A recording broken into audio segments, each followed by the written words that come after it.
At a family dinner, I saw my mother-in-law pour something into my glass of juice.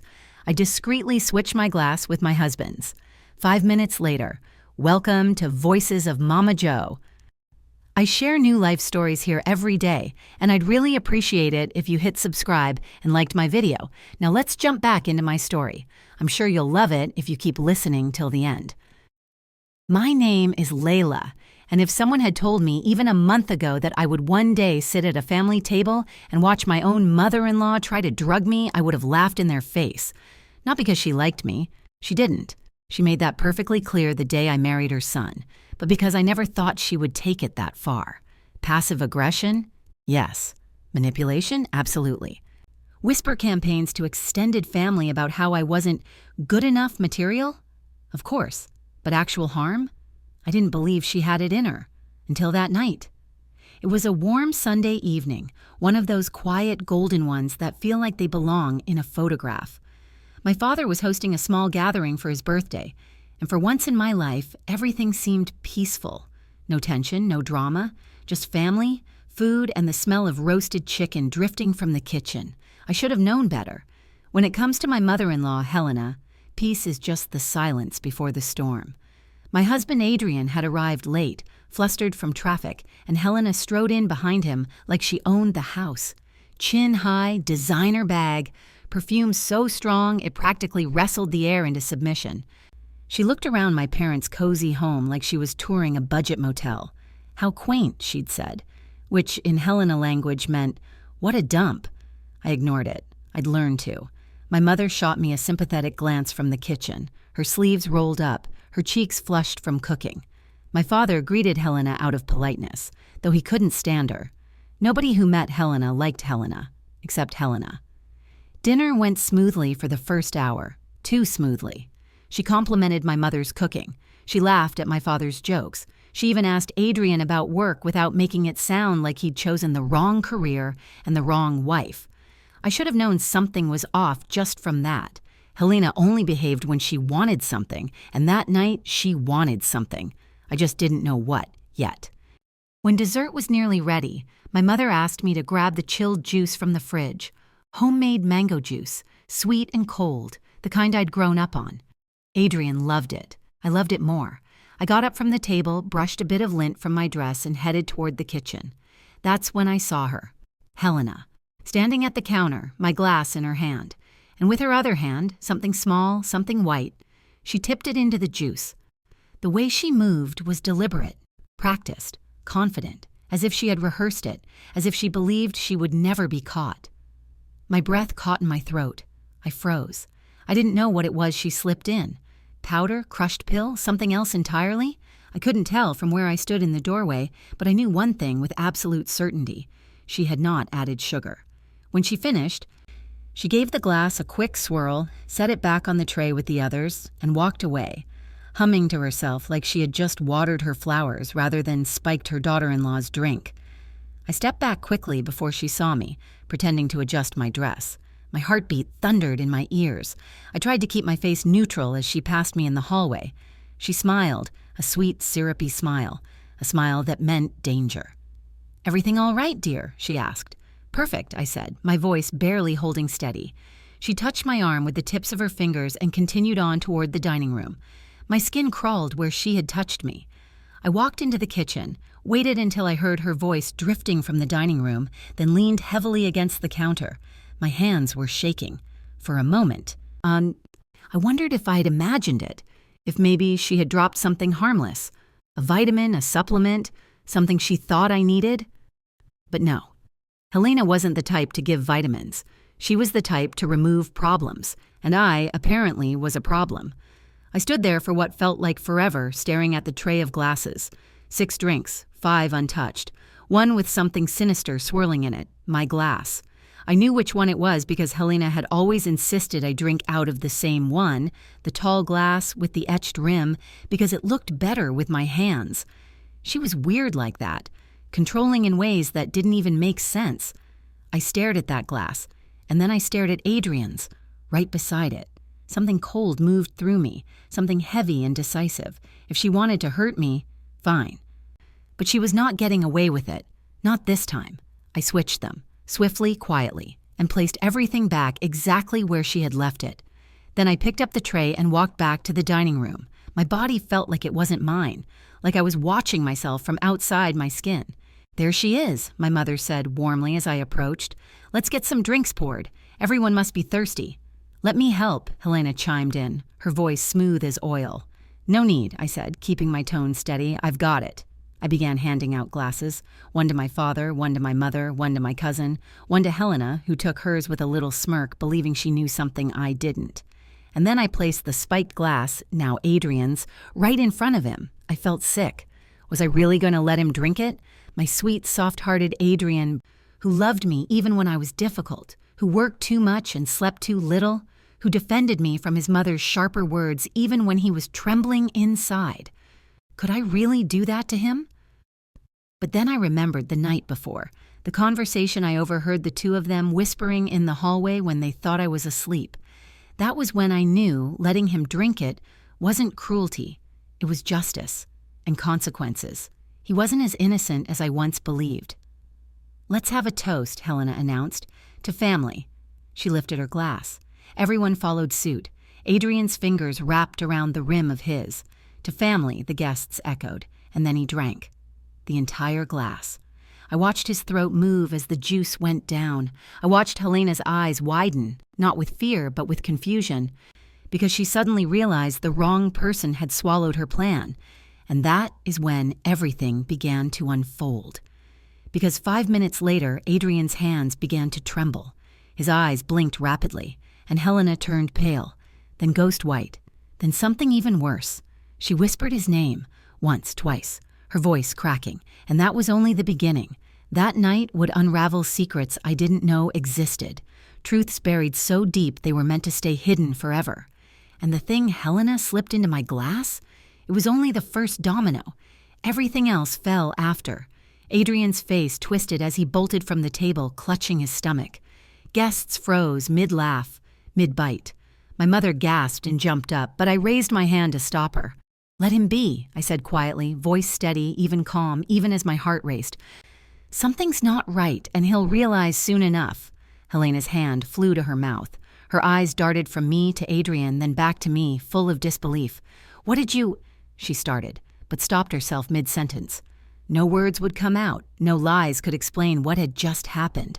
My mother-in-law had always believed she could control the room, control everyone in it, control me, and for the first time that control had slipped right through her fingers. I didn't smile, not with triumph, not with malice. I simply sat, composed, sipping my own untouched juice, as if nothing were happening. I could feel Helena's eyes boring into me. She wanted to erupt, scream, blame me, or at least make me flinch. But I wouldn't, not anymore. Adrian disappeared down the hallway toward the bathroom, groaning and muttering. Helena hesitated, then followed, probably thinking she could intervene. My mother rushed after him, worry etched across her face, but I stayed seated, eyes fixed on the floor, heart pounding, calculating. A small part of me still couldn't believe I'd actually done it. I'd switched the glasses, and the venom, whatever she had poured into mine, was now coursing through my husband. He had willingly drunk it under her influence without so much as a warning. And yet, even as he stumbled, Helena realized the gravity of the failure. Her plan had backfired spectacularly. There was no hiding it now. Minutes ticked by like hours. I could hear muffled sounds from the bathroom. Groans, muttered curses, the occasional thud as Adrian shifted against the tiles. Helena came back into the dining room, pale, rigid. She tried to appear composed, but failed. Her breath was shallow, and her lips were pressed together tightly, almost like she was trying not to cry or scream or both. She looked at me, then at the empty chair where Adrian had been sitting, then back at me. "What did you do?" she whispered, voice tight, almost breaking. I put down my glass and looked at her levelly. "I didn't do anything," I said. "You did this. You tried to poison me. I simply made sure it went to the right person." The words hit her like a physical blow. Helena's jaw dropped slightly. She opened her mouth to respond and then closed it again. She had no words. She realized that in trying to humiliate me, she had humiliated her own son instead. And he had no idea what had hit him until the last sip. My mother came back from the hallway, looking more composed now. She'd seen enough, and decided to stay out of direct confrontation. She placed her hands on my shoulders. "Are you okay?" she asked quietly. I nodded. "Yes, Mom, I'm fine." My father had come into the room as well. He looked between Helena and me, frowning, his hands trembling slightly as he clenched and unclenched. He was furious, but he didn't need me to explain. He could see it. Everyone could see it. Helena had failed. She'd gone too far, and I had stopped her. By now, the rest of the guests were quiet. Conversations had died. Plates sat half-eaten, forkfuls of salad paused mid-air. I could feel the tension, sharp and thick, hanging over the room like storm clouds. Nobody knew exactly what had happened, but everyone knew it was serious. I stood and walked to the tray, grabbing a clean glass and filling it with water for my husband. I didn't want to watch him suffer more than he needed to, but I also wanted him to understand the consequences of inaction. Adrian stumbled back into the room, flushed and pale at the same time. His eyes were wide, and for the first time in years, I saw fear in them. He wasn't looking at me, though. He was looking at his mother. The realization hit him slowly, painfully. His own mother had intended to harm me, and he had done nothing. "Adrian," I said softly, "drink this. Hydrate." He obeyed, his hands shaking as he gripped the glass. Helena sat frozen, watching every movement. She tried to speak again, and this time the words came out, sharp, accusing.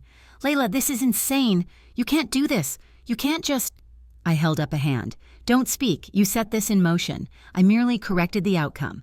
That is all." Her face contorted in rage and disbelief, and I could see the wheels turning in her mind. She wanted to argue.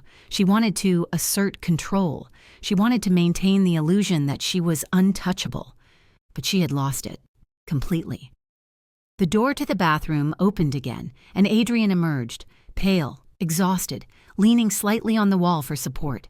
He avoided looking at me. Instead, he went straight to the sofa and sat down, gulping water. Helena followed, hovering. She muttered to him, worried, apologetic, but I ignored it. I had nothing to say to her. She had nothing to say to me. 5 minutes passed in tense silence. Adrian's breathing slowed, and he looked up at me finally. His face was a mixture of shame and confusion. "Layla, He started, but couldn't finish. I didn't answer. The silence stretched. I could feel every second, every tick of the clock marking a new realization. For the first time in years, Adrian truly understood the reality of his mother's influence and his role in allowing it to happen. Helena finally sank into her chair, defeated, and her face turned as pale as porcelain. She didn't cry. She didn't yell. She simply sat, staring at me with a mixture of shock and anger.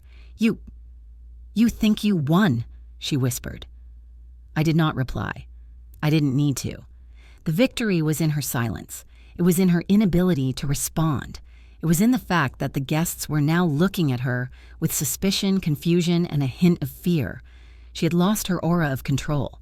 For 8 years, Helena had ruled over my life, over my marriage, over every family gathering, and now she had no power. I glanced around the table. My mother was watching me with pride and worry. My father had a hand clenched over his mouth, as if trying to stop himself from shouting at Helena right there. My cousin and aunts and uncles were all looking at Helena with a mixture of judgment and astonishment. I had anticipated the fallout, but not this level of awareness. Everyone had felt it. Everyone had seen it, and I was calm. I sipped my juice, keeping my expression neutral, letting the tension build, because I knew that Helena's next move would reveal everything about her. And it did. She stood abruptly. Chairs scraped. Silverware clattered.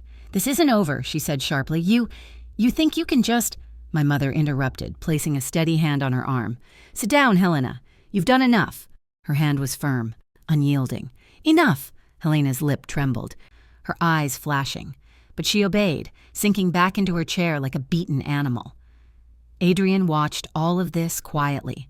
His usual habit was to remain passive, to let his mother dominate the room while I navigated the storm. But tonight, something had changed. He was pale and shaken. He knew now exactly where his loyalties had fallen, and he felt the weight of the consequences. He could not deny it. He had failed me, and for the first time, he was scared. 5 minutes later, he whispered, I knew she was planning something, but I didn't think." I didn't let him finish. I turned to him slowly, my eyes steady. You didn't think, Adrian. You didn't act. 8 years of inaction have consequences. This is one of them. He hung his head. The realization hit him harder than any words I could have spoken. Helena opened her mouth again, trying to salvage something, anything. Layla, you don't understand. I stood and moved toward her, slowly, calmly. I understand perfectly, Helena. You tried to humiliate me, to destroy me. You expected me to fail. You expected Adrian to defend me. You expected me to bow my head and accept your control. But that isn't happening. Not today, not ever again. I could see her face drain of color. She was used to being untouchable, and now she wasn't. My father leaned over and whispered in my ear quietly, "You did the right thing." I nodded. The truth was, I felt no joy, no triumph, just relief. Relief that the poison, whatever it was, had landed on the one person who had allowed it to happen. Adrian slumped further into the sofa. He wasn't yelling. He wasn't angry. He wasn't defending himself. He was silent. He knew that whatever came next would be his reckoning as much as Helena's. That night, Helena didn't speak. She barely touched her dessert, barely smiled at the guests. She had nothing to say. And I sat quietly, finishing my mango juice, savoring the sweet taste while the tension around me thickened, marking the beginning of the end of Helena's control over our lives. The room had changed. It wasn't loud or chaotic. It was quiet, heavy, like the kind of silence that fills a house right after a storm passes and everything feels suspended. Everyone was waiting for something to happen, for Helena to react, for Adrian to explode, for some sort of confrontation, but nothing came. She just sat there, her fingers tracing the rim of her untouched wine glass, eyes fixed on some distant point, probably replaying the evening over and over in her head. My mother and father were still by my side, but they had shifted slightly, just enough to let me know they trusted me completely. My father whispered, "You've never been stronger than tonight." But I didn't smile. There was no need for celebration yet, not until the aftermath had settled, and I knew what consequences Helena and Adrian would have to face. I leaned back slightly, allowing my chair to creak softly under me. Everyone else seemed frozen, caught somewhere between disbelief and curiosity. My cousins exchanged glances, my aunts whispered to each other, and my in-laws, who hadn't been paying attention, were now completely fixated. I caught one of Helena's friends, a woman named Margot, shifting uncomfortably in her seat, her eyebrows knitted together as she glanced at Helena, then at me. It was clear she was trying to figure out what had just happened, but she wasn't brave enough to ask outright. I didn't offer them any clues. Why would I? Part of the power of tonight was in letting them stew, letting them realize that I was no longer the passive observer in their games. Helena's lips pressed together tightly, and I could see the strain in her jaw. She finally lifted her gaze and met mine. The fire in her eyes was still there, but now it was tinged with fear, and fear made her sharp but also fragile. "You don't get to just do this," she said quietly, dangerously. "You think you can—" I cut her off, leaning forward, letting my words hang in the air. "I'm done being afraid of you, Helena. You underestimated me. You underestimated what I'm willing to do to protect myself." Her hand twitched slightly. She wanted to respond, but she realized it was futile. This wasn't a battle she could win with words alone. The room was mine now, not hers. Adrian sat still, head lowered, hands clasped in front of him. I watched him closely. His silence wasn't defiance. It wasn't anger. It was guilt. He knew he had been complicit, whether intentionally or not, in everything Helena had tried to do. And now he had no shield, no excuse, no way to deflect responsibility. I could see the recognition in his eyes, a slow dawning of accountability. I wanted him to see it. I wanted him to feel it. For years, he had allowed his mother to dominate us both, to dictate what was acceptable, to undermine my confidence, and tonight he had to confront it. I took a slow breath and stood up. I didn't shout. I didn't need to. The power was in the calm. "Adrian," I said softly so everyone in the room could hear, "this is your chance to decide. You can continue living under her shadow, pretending everything is fine, or you can step up, own your actions, and begin to change." The air shifted. Even my parents turned to watch him. The pressure was palpable. He didn't move at first, then he exhaled sharply, rubbing his forehead with one hand. I know," he admitted quietly. I should have stopped her. I interrupted him gently but firmly. Stop apologizing, start acting, that's what matters now. His shoulders slumped, the tension in his body evident. He was ashamed, and rightly so, but there was also relief. Relief that someone finally understood, relief that the manipulation had been exposed, relief that the tables had turned. Helena noticed, of course. Her eyes flicked between us, sharp and calculating, and for a fleeting moment I wondered if she would try something drastic, but she didn't. Instead, she leaned back in her chair, arms crossed, lips pressed into a thin line. She looked like a storm contained, and I could feel the danger simmering beneath her composed exterior. But tonight, containment was all she had. I decided to take advantage of the pause. "Mom, Dad," I said, turning to them, "I need to handle this my way. I appreciate your support, but it's my fight, not yours." My mother nodded. "We trust you, Layla," she said quietly. "Just be careful." I gave a small nod. "I will." Then I turned back to the others, the guests who had been silently observing the situation. "Tonight isn't just about what happened," I said, my voice calm but carrying across the room. "It's about what's been allowed to happen for years, and it ends here." Whispers broke out, the tension almost tangible. Margot leaned closer to her friend, clearly shocked. A few cousins exchanged uneasy glances.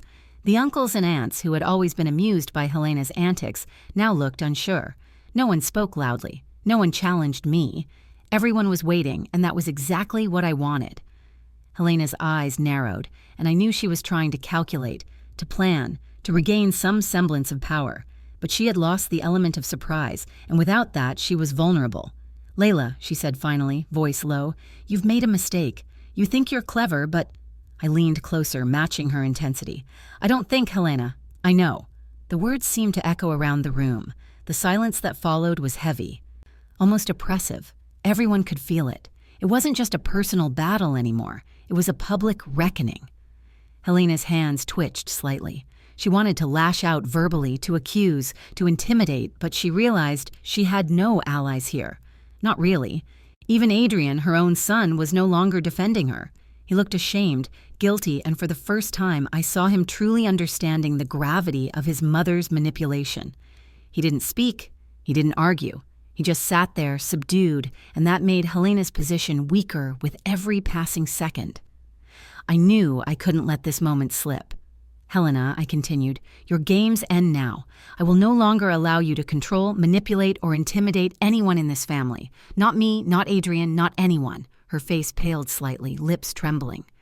I could see the calculation behind her eyes, trying to figure out a way to regain control, to spin this back in her favor.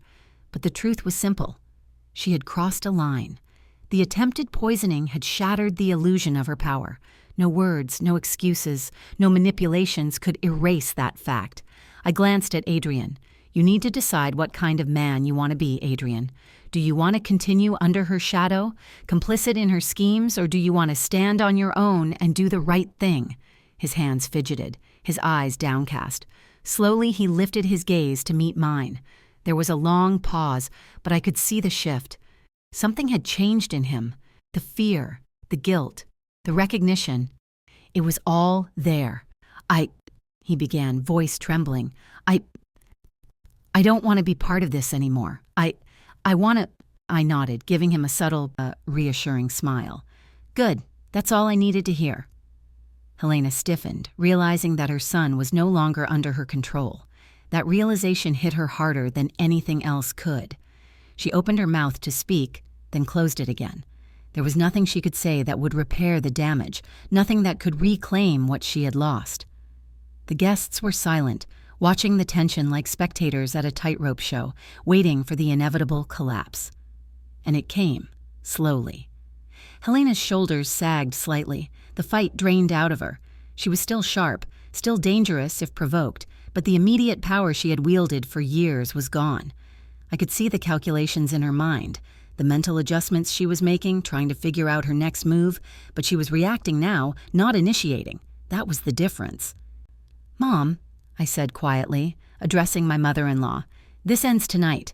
Any further attempts to harm, manipulate, or intimidate me will have consequences far beyond anything you've imagined." I didn't wait for a response.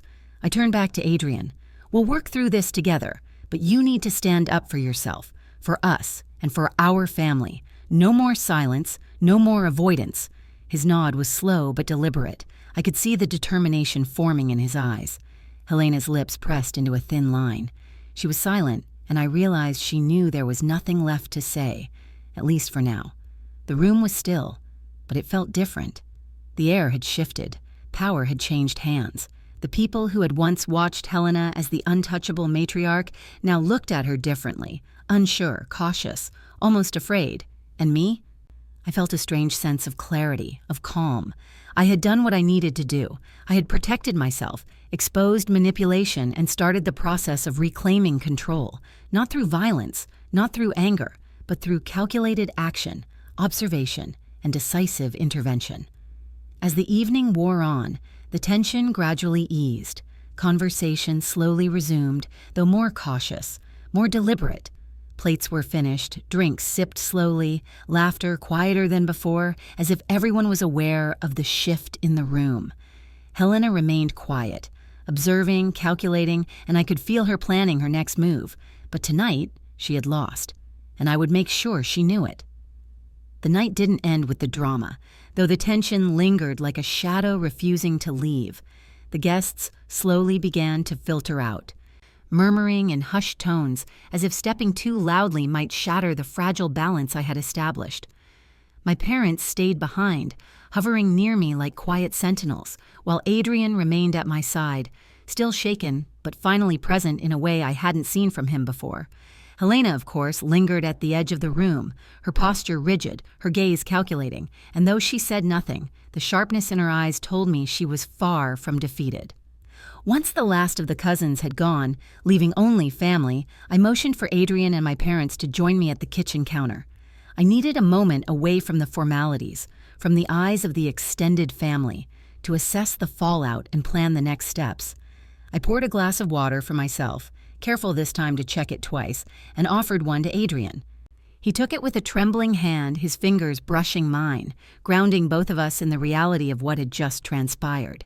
"You handled that remarkably well," my father said, his voice low, almost reverent. "I don't know if I would have been that composed." I smiled faintly, though it didn't reach my eyes entirely. "It's not about composure," I said softly. "It's about understanding the stakes and taking action when no one else will."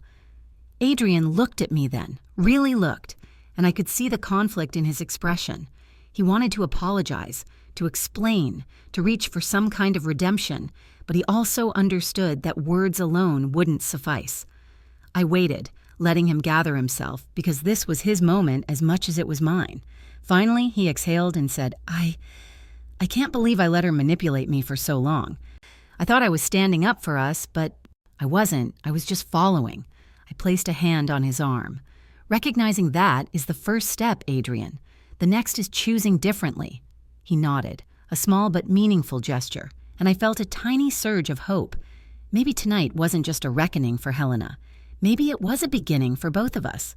My mother spoke, her voice gentle but firm. "You need to be careful, Layla. Helena won't just accept this. She'll test boundaries. She'll push, and she'll try to find another way to assert control." I knew that. I wasn't naive. "I'm aware," I replied. "That's why we need a plan, a way to protect ourselves and prevent her from hurting anyone else in the future." My father leaned back against the counter, studying me intently. "You've always been strategic. But tonight you showed a level of courage I didn't expect. Not many people would have done what you did." I shrugged, trying to appear casual, though my heart was still pounding. "It wasn't courage," I said. "It was necessity. Sometimes the right choice isn't the easy one." Adrian sipped his water, his eyes never leaving mine. "So what now?" he asked, voice quiet but determined. "Now," I said, "we take control. We establish boundaries, make sure there's no ambiguity, no loopholes. Helena needs to understand that her power over us is gone, permanently." He nodded slowly, the weight of realization settling on him. "And what about her? How do we make sure she doesn't—" I cut him off gently. "We don't fight her with her own methods. We don't retaliate with manipulation or deceit. We stay vigilant, keep our guard, and maintain transparency. If she tries anything, we respond calmly, decisively, and legally if necessary. No escalation, just firm boundaries." He looked at me, a mixture of relief and awe.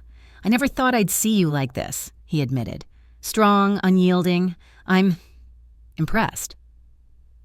I smiled faintly, though there was no humor in it. It wasn't about impressing anyone. It was about survival and about protecting the people I care about. There was a pause, heavy and quiet, as if the room itself was holding its breath. Helena, meanwhile, was still at the edge of the kitchen, pretending to busy herself with her phone, but I knew she was listening. I could feel her calculating, and I made a mental note. She would need careful monitoring in the days to come. Later, as we moved to clear the remnants of the dinner, Adrian hesitated near the living room. "Layla," he said softly, almost cautiously, "do you think she'll try something tomorrow? Or next week?" I considered it, knowing that any answer I gave could either calm him or provoke unnecessary fear. "She might," I said finally, "but the difference now is we're prepared. We've seen her tactics. We've countered them. That changes everything." His lips pressed together, a mix of relief and apprehension crossing his features. "You're right," he admitted. "It does change everything." I felt a flicker of pride tempered by the knowledge that this was just the beginning. Helena was not defeated permanently, and her cunning made her unpredictable. But I also felt something I hadn't felt in years: control. For the first time, I truly had it. After everything had been put away and the kitchen was clean, I led Adrian and my parents to the living room. We sat together, silent, processing the evening. The tension from before had not fully dissipated, but it had shifted. The dynamics had changed, the hierarchy had shifted, and the balance of power had tilted in our favor. My mother placed a hand on my shoulder. "You know," she said softly, "it's rare to see someone so composed in the face of such betrayal." I allowed myself a small, wry smile. "Composure is overrated. What matters is clarity." She nodded, her eyes kind but filled with a mixture of concern and admiration. "Just promise me you'll stay safe, Layla. Helena is dangerous and she won't forget this night." I nodded, knowing that she was right. Helena wouldn't forget. Neither would Adrian and neither would I, but the difference now was that we had the advantage. The next morning, I woke before everyone else. Sleep had been light, filled with restless dreams and flashes of the previous night. I made myself a cup of tea and sat at the small kitchen table, reflecting on what had happened. Helena hadn't made a move overnight, but I knew she was thinking, scheming, planning, and that meant vigilance was key. Adrian emerged from the bedroom looking more composed than I expected. He carried himself differently now, shoulders squared, eyes clearer. "Morning," he said quietly. I handed him a cup of tea. "Morning. Sleep okay?" He shook his head slightly, a wry smile on his lips. "Not really. Too much on my mind, but I feel different today. Lighter, somehow." I nodded, knowing the feeling. Liberation from manipulation has a weight, but also a strange lightness. "Good, that's the start," I said. "The first step is awareness. The next is action, and we take it one step at a time." He nodded, sipping his tea.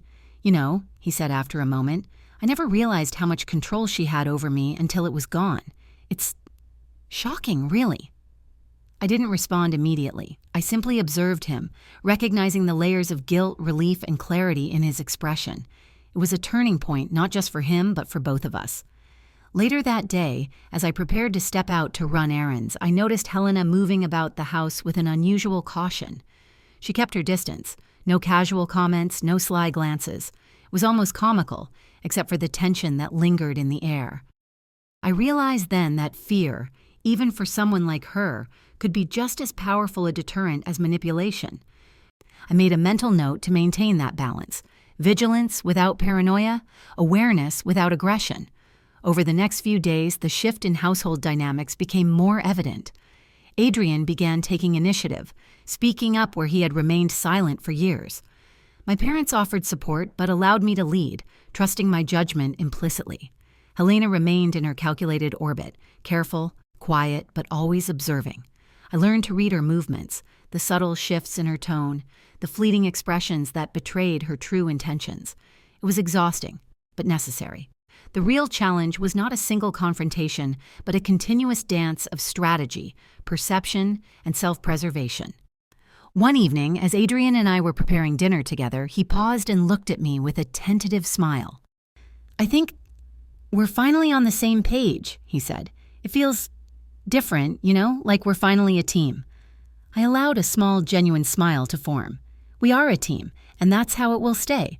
But it's important to remember, this doesn't end overnight. Helena is still clever, still manipulative, and we can't underestimate her. He nodded, a quiet determination settling over him. I get it. I won't let her, or anyone else, undermine us again. The next few weeks were a test of endurance, patience, and strategic observation. Helena attempted a few small maneuvers, subtle comments, veiled accusations, minor disruptions, but each time I responded calmly, decisively, and transparently. I made sure Adrian was aware of each move, each manipulation attempt, so that together we reinforced our boundaries. Slowly, but surely, Helena's influence waned. The household atmosphere, once thick with tension and unspoken threats, began to clear. There was still caution, yes, but also a newfound sense of security and empowerment. I realized then that the night of the dinner had not been an ending. It had been the ignition of a larger transformation. A transformation in power dynamics, in self-respect, and in the ability to protect oneself and one's family without fear. And through it all, I felt a strange sense of pride, tempered by vigilance, knowing that the real work was only beginning, but confident that we would face it together. The weeks after the dinner settled into a rhythm, but it was a rhythm under my control now, not Helena's. Every morning I woke with a quiet determination. Every evening I went to bed reviewing the day's interactions, analyzing subtle expressions, testing boundaries that had previously been invisible to me. Adrian's presence beside me had changed dramatically. He was no longer hesitant, no longer silent when his instincts told him something was off. He asked questions, confirmed observations, and most importantly, he followed through. The difference was palpable, a tangible shift in our dynamic that made me feel less like a lone sentinel and more like a strategist with an equal partner. Helena, for her part, seemed aware of this shift. Her once casual arrogance had been replaced by careful calculation. She watched, measured, and occasionally tested, but her moves were no longer the swift, unpredictable strikes that had once left us both off balance. I had learned to anticipate her gestures, her sly insinuations, her attempts to pit Adrian and me against each other, and I countered each one with calm precision. I noticed that she had started keeping herself busier than usual, immersing herself in tasks and chores with exaggerated attention to detail, probably trying to convince herself that she was indispensable, that her presence still carried power. I allowed her to continue in her illusion, observing quietly, making mental notes of any deviation from normal behavior. It was a fascinating study in human behavior, the interplay between perceived control and actual power. One afternoon, Adrian and I decided to take a walk in the park nearby. The crisp air and the distant hum of life outside the house felt like a relief after weeks of subtle tension and careful observation. As we walked side by side, he reached for my hand, a silent acknowledgement of solidarity and trust. "You know," he said after a moment, his voice thoughtful, "I've never really appreciated how manipulative she was until it was gone. I thought I understood, but I really didn't. It's eye-opening." I squeezed his hand gently. It's easier to see clearly when you're not being gaslit constantly. Helena thrived on confusion and hesitation, and she played on our inexperience. Now we're experienced, and that changes the game. He nodded, digesting my words. I feel lighter, in a way. Less trapped. "Good," I said, smiling faintly, "because that's exactly how you should feel. Free doesn't mean careless, though. It means aware, vigilant, ready." We continued walking, the sunlight streaming through the trees, and for a moment I allowed myself a quiet sense of contentment. We were aligned, unified, and the threat that had once loomed so large was finally being managed effectively. Returning home, we found Helena in the living room, ostensibly reading, but her eyes followed our movements with an almost imperceptible intensity. She greeted us politely, her tone measured and devoid of the usual edge. I replied with neutral warmth, making a point to appear relaxed, yet unyielding. This, I knew, was a form of power, control through calm consistency, a method Helena herself had once employed to dominate interactions. That evening, as Adrian and I prepared dinner together, we discussed a long-term strategy for managing her presence without escalating conflict. "We can't just wait for her to make mistakes," I said, stirring a pan of vegetables. "We need a system. Boundaries, clear expectations, consequences if those boundaries are crossed. Adrian leaned against the counter, nodding thoughtfully. And if she tests us, again? Then we respond in the same manner we have, calmly, consistently, without giving her emotional ammunition. The goal isn't punishment. It's maintaining control over our environment and our lives. He studied me for a moment, as if measuring the depth of my conviction.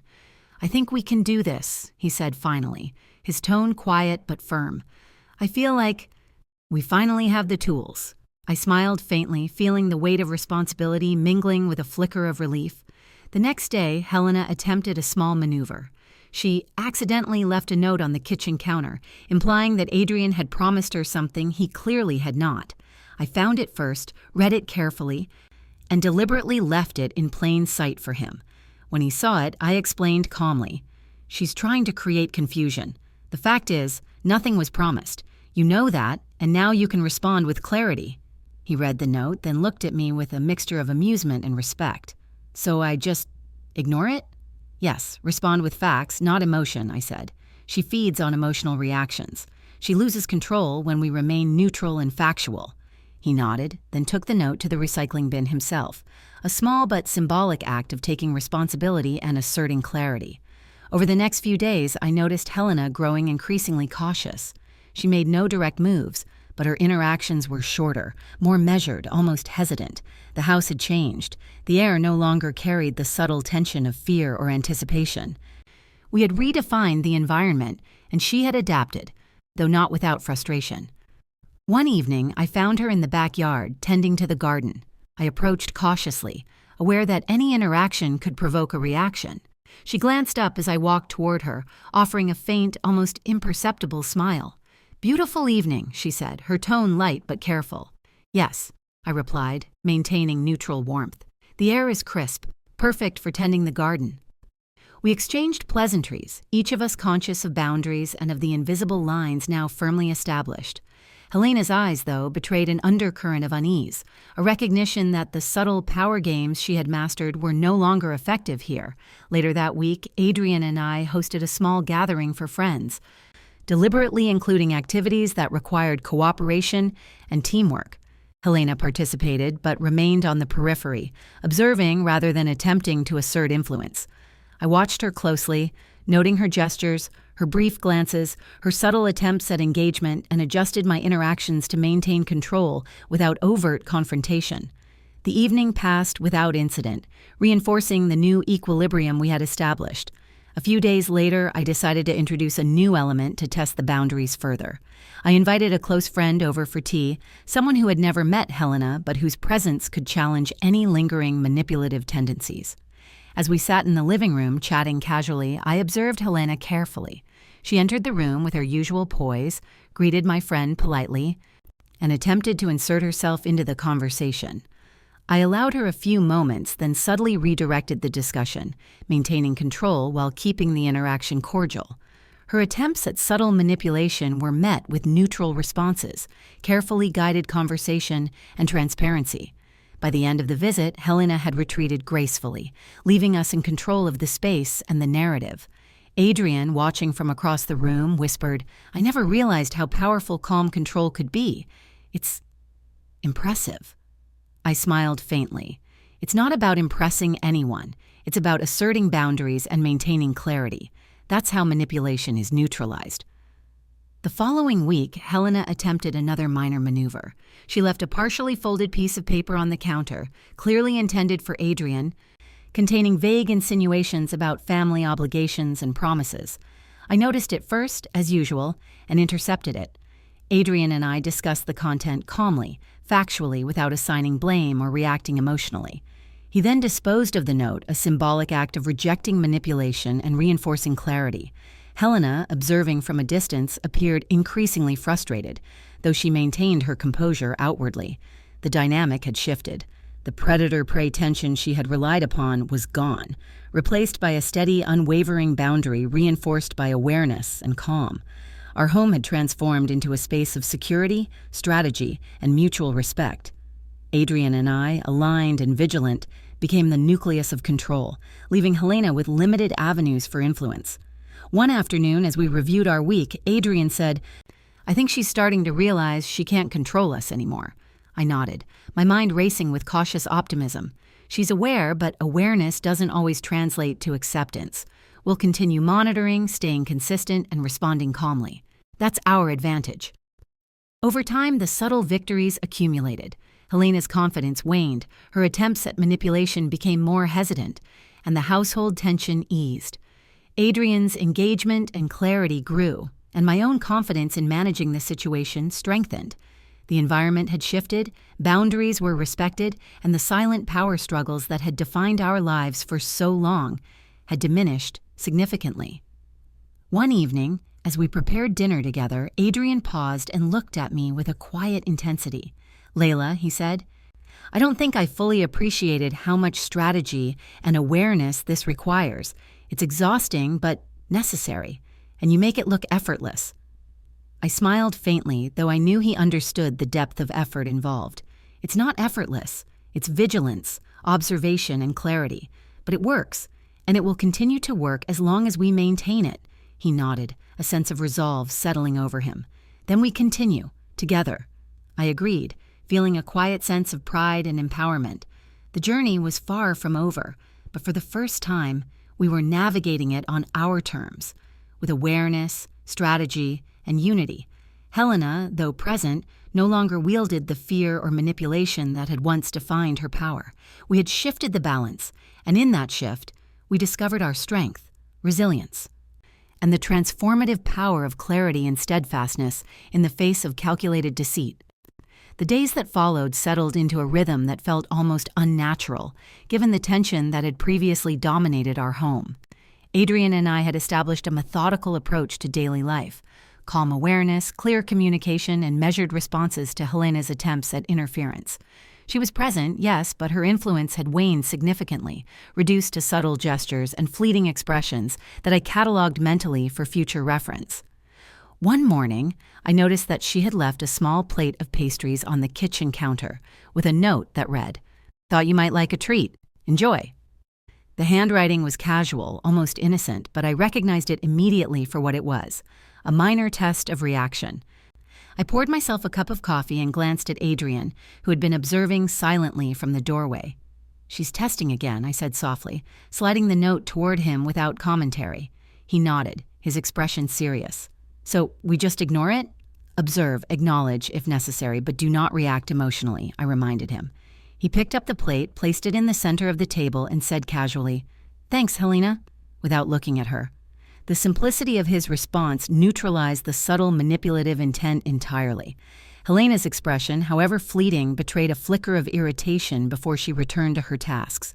That small victory, though seemingly insignificant, reinforced the new equilibrium in the household. Adrian and I had learned that the war was often won in quiet, almost imperceptible gestures rather than dramatic confrontations. Later that afternoon, I decided to take the dog, Baxter, for a walk around the neighborhood. Baxter had been a constant source of comfort throughout the tense weeks, his energy a reminder of simple, uncalculated joy. As we walked, I reflected on the shift in our home dynamics. What had once been a place dominated by subtle fear and manipulation was now grounded in observation, clarity, and deliberate action. Even the furniture seemed less imposing, the rooms less charged with silent tension. When we returned home, I found Helena in the living room, ostensibly reading a book, though her gaze flicked toward us as we entered. She greeted me with a faint nod and returned to her reading. I responded with a neutral smile, a silent acknowledgement of her presence without inviting engagement. The day passed with a sense of calm efficiency. Adrian prepared dinner, I assisted with the vegetables, and Helena moved quietly in the background, occasionally contributing without overstepping boundaries. The contrast with previous weeks was stark. The once persistent tension had given way to a more manageable environment. That night, as Adrian and I settled on the couch with a cup of tea, he said, "I can't believe how different it feels now. I feel like we actually own this space instead of constantly reacting." I nodded, taking a slow sip of tea. It's the result of consistent observation and measured response. Helena thrives on reaction. Without it, she has no leverage. "It's almost like she's testing us constantly, though," he said, eyebrows furrowed. Even small gestures, like the pastries or a glance, are part of the strategy. I smiled faintly. Exactly. Every move is an attempt to gauge control. That's why we maintain clarity and calm. Our lack of reaction is our strength. The next morning, I noticed Helena hovering near the pantry, ostensibly organizing cans and boxes. Her movements were deliberate, almost exaggerated in their casualness. I observed from the doorway as she adjusted items on the shelves, occasionally glancing in our direction. I understood her game: display productivity and normalcy, while simultaneously sending a subtle message of control and presence. I decided to address it indirectly. "I noticed you reorganized the pantry," I said, neutral but attentive. "It looks orderly." She looked up, momentarily startled by the acknowledgement, then smiled faintly. "Thank you. I thought it could use some attention." I nodded, allowing the interaction to remain cordial but controlled. By acknowledging her effort without emotional overinvestment, I maintained authority over the narrative without confrontation. Adrian, standing nearby, observed quietly, his understanding of our methods evident in his posture and expression. Later that week, a new challenge arose. Helena mentioned a distant relative planning to visit in a few weeks. The conversation was casual, but the underlying intention was clear: create tension and potential friction by introducing an element beyond our control. I responded calmly, asking practical questions about dates, accommodations, and the relative's needs. Adrian supported me with factual input, reinforcing boundaries and projecting control. Helena's attempts to provoke uncertainty or hesitation were met with neutral responses, carefully guided conversation, and clear delegation of responsibility. By the end of the discussion, the tension she hoped to create had dissipated entirely, replaced with an organized plan and shared responsibility. That evening, I reflected on the subtle victories of the day. Helena's manipulations were no longer successful. They were predictable, measurable, and ultimately powerless in the face of deliberate clarity and observation. Adrian's engagement and understanding had grown steadily, transforming him from a cautious observer into an active participant in maintaining household equilibrium. The next day brought an unexpected revelation.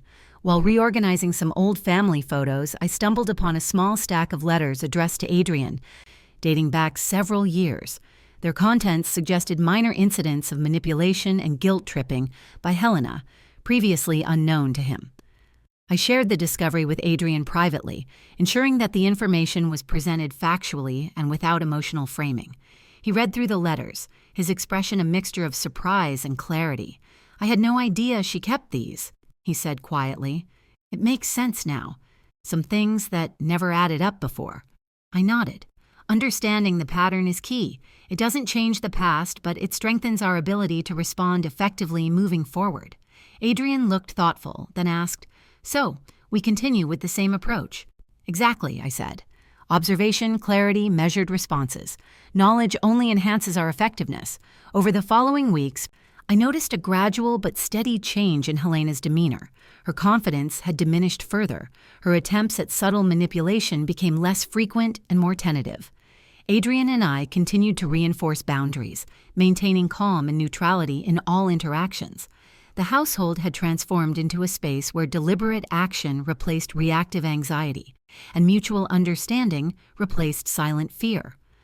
One afternoon, I received a phone call from a colleague inviting me to speak at a small local event about managing difficult family dynamics. The opportunity was unexpected, but intriguing. I shared the details with Adrian, who encouraged me to accept. "Your experience is valuable," he said, "and sharing it might help others while reinforcing our own clarity and strategy." I agreed, feeling a mixture of apprehension and excitement.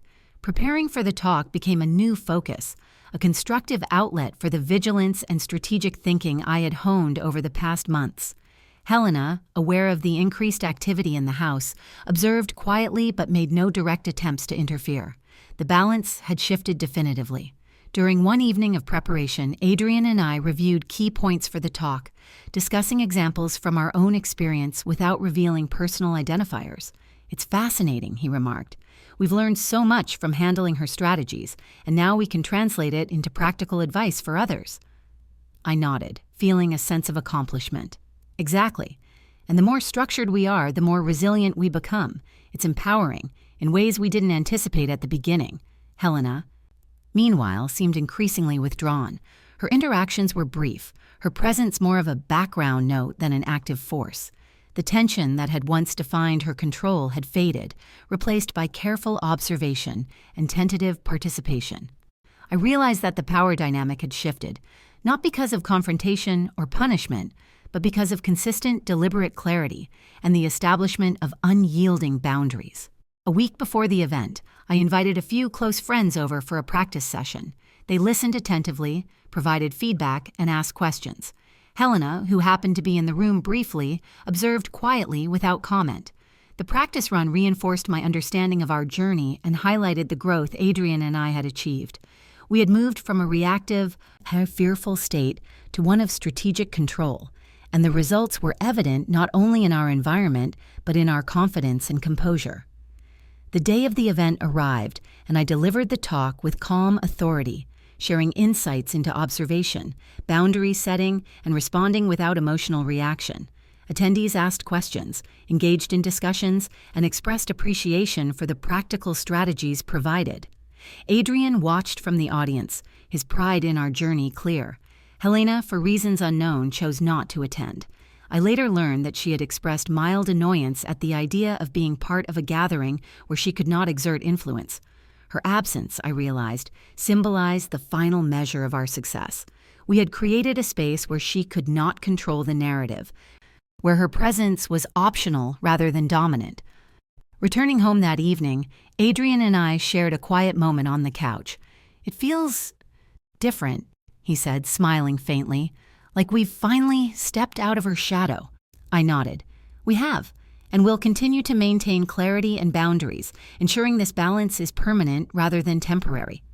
Helena moved quietly through the house, present but no longer wielding the subtle power she had once commanded.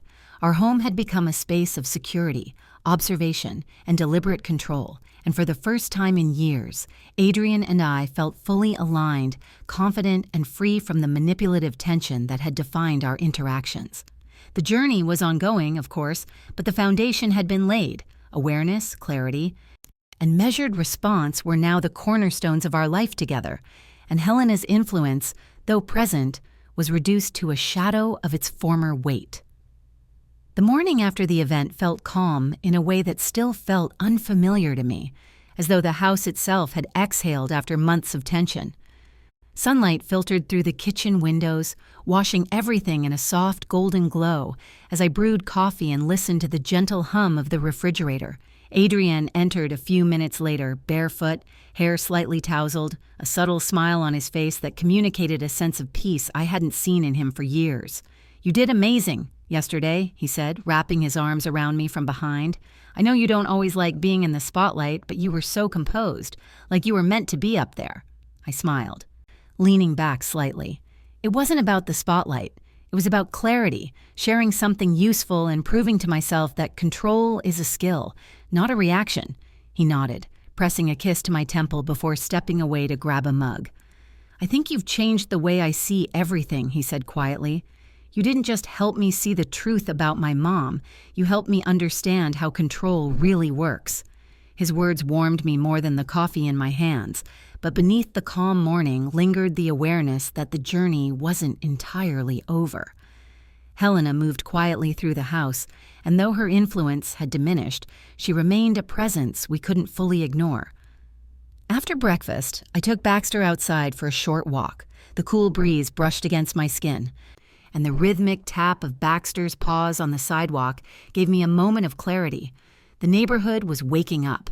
Cars pulling out of driveways, neighbors waving, someone tending to their lawn. Life outside continued as normal, oblivious to the internal battles we'd fought within our home. When I returned, Helena was in the kitchen, slicing fruit with slow, deliberate precision. Her back was to me, but I could sense the tension in her shoulders, a stiffness that hadn't been there weeks ago. She spoke without turning around. "You were out early." "Just took Baxter for a walk," I replied, setting his leash on the hook by the door. She nodded, continuing to slice fruit, her movements steady but somehow brittle. I watched her for a moment. evaluating whether she was attempting to initiate one of her subtle traps or if she was genuinely subdued. Her posture, her controlled breathing, the slight tremor in her hand, all signs of someone struggling with the loss of influence. "Do you want some fruit?" she asked finally, her voice neutral. Too neutral. "No, thank you," I said. "I already had breakfast." She nodded again, but her jaw tightened, as though the simple refusal stung in a way she hadn't anticipated. Boundaries often did. Adrian entered then, cheerful and relaxed, greeting his mother with casual warmth. She returned the greeting, but I noticed the slight hesitation in her tone. The shift in his demeanor, the confidence, the clarity, had changed their dynamic too, and she didn't know how to navigate this new version of her son. After Adrian left the kitchen to take a call, Helena finally turned to me, her eyes sharp but tired. "You've become quite the strategist," she said quietly. It wasn't a compliment. It wasn't an insult either.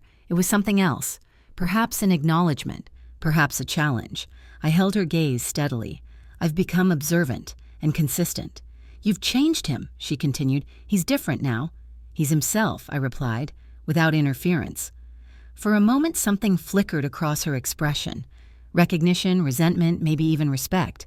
She exhaled slowly as though releasing years of habitual manipulation all at once. "I suppose I should adjust," she said finally, her voice almost too soft to hear. "Adrian isn't a child anymore." "He never was," I said. "He just needed space to see things clearly." She didn't respond, but for the first time she didn't try to argue, deflect, or twist the narrative. Instead, she simply turned back to the counter, her posture less rigid than before. Over the next few days, an odd quiet settled over the house. Helena moved more slowly, spoke less frequently, and stopped leaving passive-aggressive notes or creating small disturbances. Her attempts to test boundaries dwindled until they disappeared entirely. I wasn't naive enough to believe she had changed at her core, but I recognized the signs of someone adjusting to a new reality, an environment where her tactics no longer yielded results. One evening, as Adrian and I prepared dinner together, he said, "Have you noticed she's different?" "Yes," I replied, chopping vegetables with steady calm. "She's adapting, not by choice, but out of necessity. Do you think it'll last?" I paused for a moment, considering the question carefully. Lasting change isn't the goal, stability is, and right now we have that. Adrian nodded slowly, understanding the distinction. That night, after Helena retired early to her room, Adrian and I sat on the couch discussing plans for the future. "I've been thinking," he said hesitantly, "maybe we should look into getting our own place soon. Not because I don't care about her, but because I want our space, our boundaries, our life." The suggestion didn't surprise me, but hearing it from him filled me with a quiet sense of relief. It wasn't an escape, it was progress. "I think that's a good idea," I said softly. "Not tomorrow, not next week, but soon. When things feel steady enough," he smiled, taking my hand. "I'm ready for that." Over the following weeks, Adrian and I began looking at houses. Nothing final, nothing rushed, just exploring possibilities. The excitement of imagining a space carved out purely for us added a buoyancy to our days, a hopeful hum beneath our careful routine.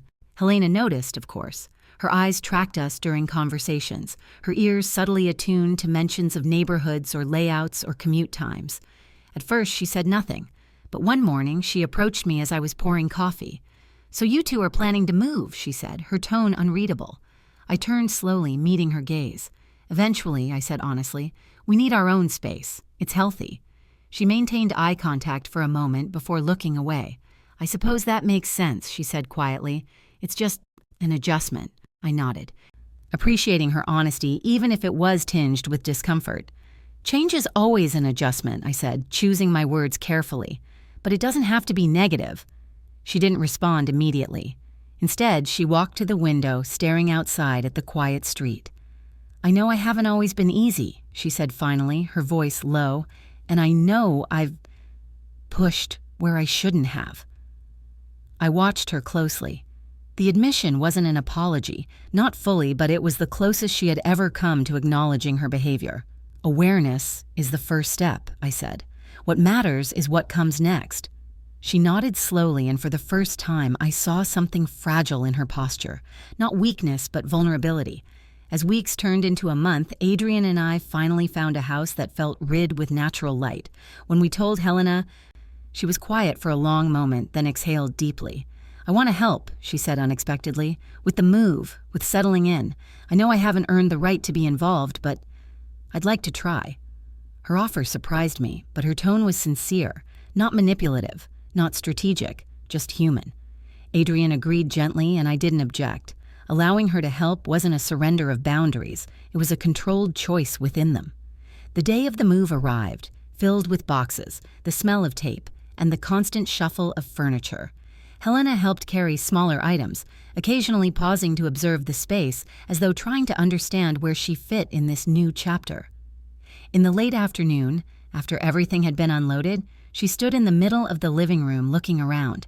"It's a good house," she said softly. "It suits you." Adrian smiled, pulling her into a brief hug. "Thanks, Mom." She returned the hug, then turned to me. "Thank you," she said quietly. Not for the move, I realized, for the boundaries, for the clarity, for giving her a chance to adjust instead of cutting her out entirely. I nodded once. "We'll make it work, all of us, just differently now." And for the first time since the night I saw her slip something into my glass, I believed that was true. As the sun dipped below the horizon and the house settled around us, Adrian and I stood in the kitchen of our new home, surrounded by boxes but filled with a sense of peace that felt earned, hard-won.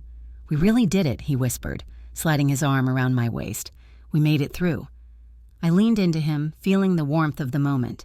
"Yes," I said softly, "we did. And we'll keep building from here." The journey wasn't perfect, it wasn't simple, but it was real, grounded in clarity, strengthened by boundaries, and shaped by the steady unraveling of manipulation until truth stood on its own. And in our new home, with the past acknowledged but no longer controlling us, Adrian and I finally felt free. I'm really glad you're here, and that I could share my story with you. If you liked it, show me by liking the video and subscribing to my channel. Let's see how many of us there are. Write in the comments which city you're watching from and what time it is. I'm so curious to know where all you wonderful people are tuning in from. If you want to support me a little extra, you can also send a small donation. I share new life stories for you every single day. And now, 2 of my most popular stories will pop up on the screen so you can choose what to watch next.